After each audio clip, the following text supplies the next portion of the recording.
I've always lived in the moment, gone with the flow, especially in my training career. I never really went into depth or details behind the training aspects of progression, at least in my earlier years. Like to progressive overload in your training is one of the most important part, but when it came to tinier details like training different kinds of power or different kinds of strength, I really never dwelled in this matter. I mean, sure, I've experimented a lot with variations in exercise selection and different programming and whatnot, but other than that, I just try to progress in a more broad spectrum. And I'm an individual who truly loves variation and need to explore quite unique and unfamiliar ways of training. I just love the feeling of doing something that nobody else is doing. And going back to different kinds and especially different kinds of detailed factors when it comes to producing force. This is something that I've explored a lot recently, especially things like explosivity, explosive power and strength. Before I go into this, I want to paint a picture of my past executions when it comes down to the compound lifts. Take the squat for example.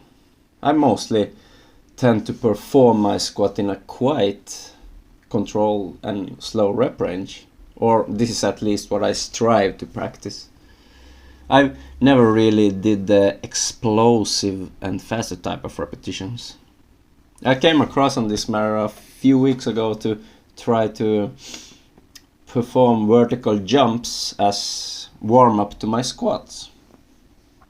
And I thought this could really be something, because you can't perform a jump slowly.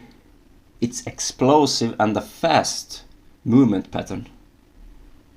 This is something that I truly lack overall due to that I never actually did it, and because I've always been a quite big fella with kind of more slow and stabilized movements when it comes down to my execution of power.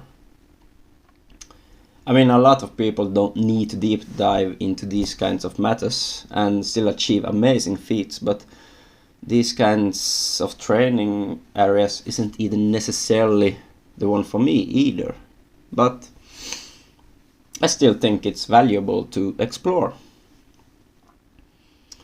And as titled in today's video, going into details, I want to talk a little about the little things. There may be more detailed and unforgotten things when it comes to training. Keep in mind, majority of these areas will be more adaptable and relatable for strength athletes, but I think it's an important matter to think about nevertheless, whether you're a strength athlete or just an individual that exercises for general health aspects. I mentioned explosiveness as a factor to maybe developing your strength capacity.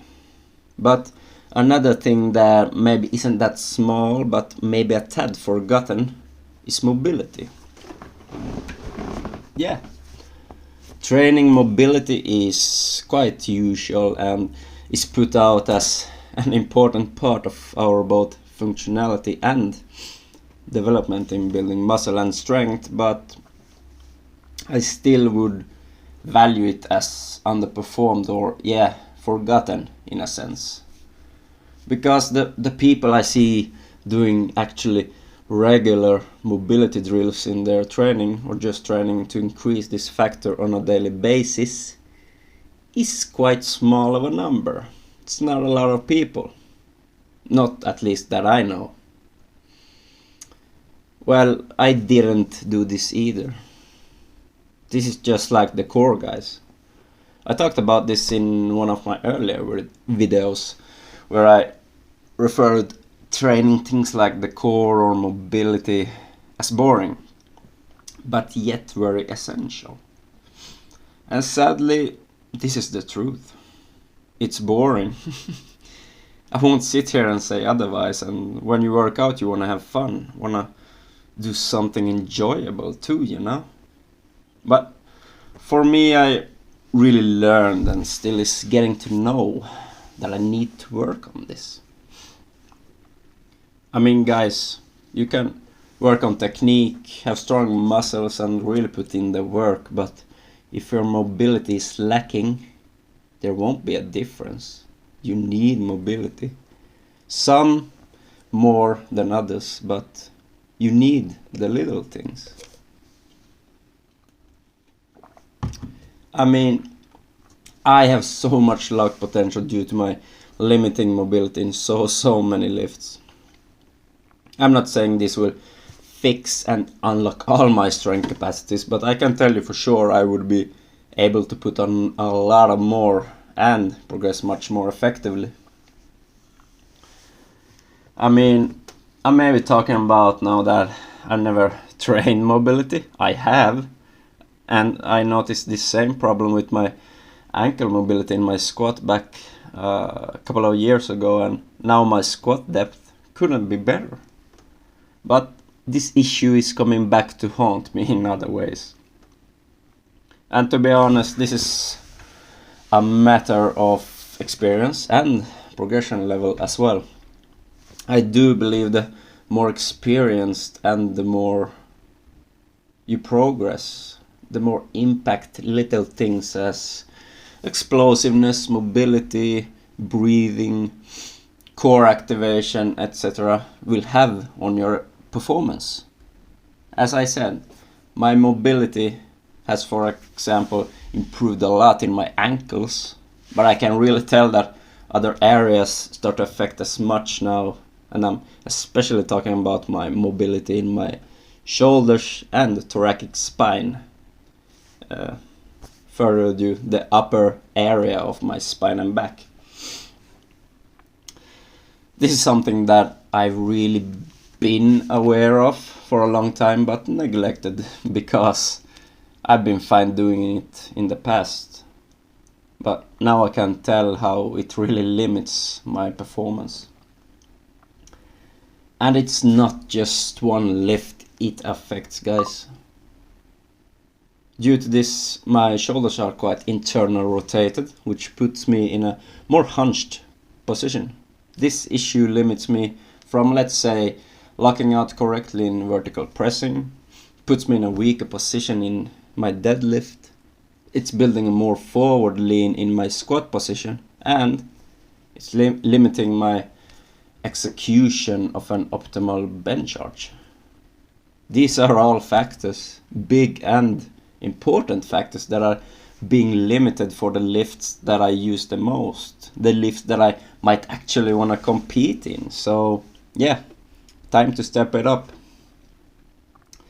And let's be honest, I'm not the only one. Quite frankly, this issue in particular, especially bad posture and internal rotated shoulders, is simply one of many cons of today's social media. Today's regular posture we use when looking at our phones, our screens in general.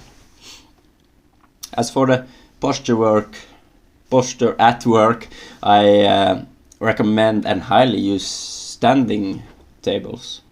Both good for posture and a more alert position when writing or just working in general.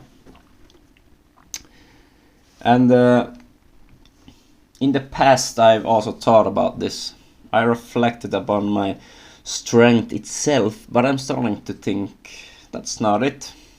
Take the front squat for example.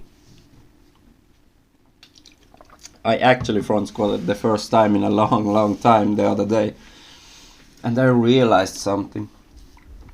I need to work on my thoracic spine stability and mobility, because the front squat is quite heavy for me.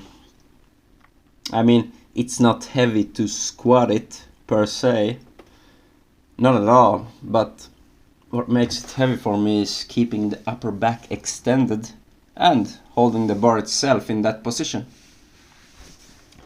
And this is where I really learned how weak I'm in this position.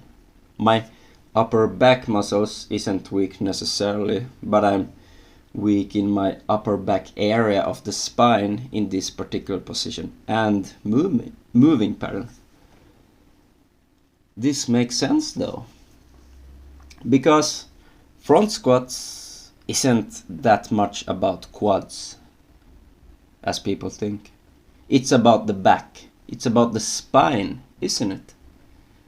And like I said, I don't doubt I have the muscle or strength for it, because quite frankly I do. But it's more about the position and moving pattern itself. I mean, I squat about almost 100 kilograms more than I front squat, which isn't good.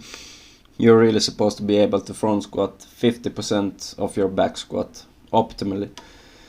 But then again, I would be able to front squat 50% and, to be honest, even more, but my stability and limited mobility to hold the weight up would limit this performance itself. But I'm quite excited. There's a lot of work to be done here.